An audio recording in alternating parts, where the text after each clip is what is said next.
Well, Colorado's Supreme Court is kicking former President Donald Trump off the ballot in the state's primary next year, saying he violated the Constitution. NBC's Bree Jackson has the latest from Washington.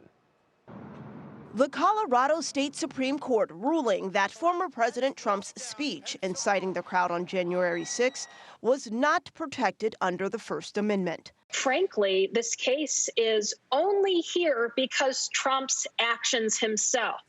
He is the person who has led to this decision that he is disqualified because he tried to steal the presidency from the American people. The ruling states that because Trump is disqualified, it would be a wrongful act to list him as a candidate on the presidential primary ballot.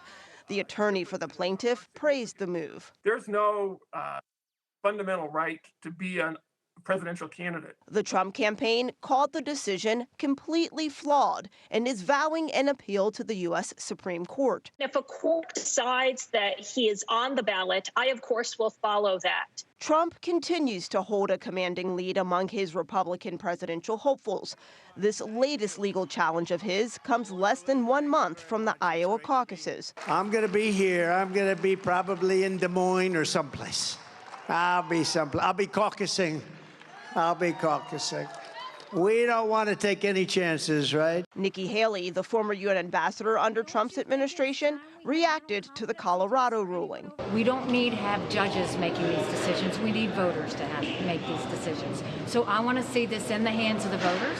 Despite mounting legal woes, some 2024 rivals are defending the party's frontrunner. They're criminalizing politics, and that's what Trump is facing. Former President Trump fighting court cases and to stay on the ballot in Colorado.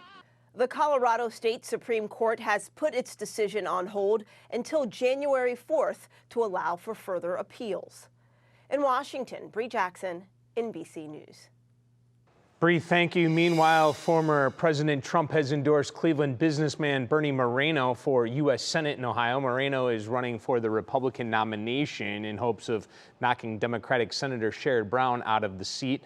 Moreno ran for the state's U.S. Senate seat in 2022, but later dropped out of the race.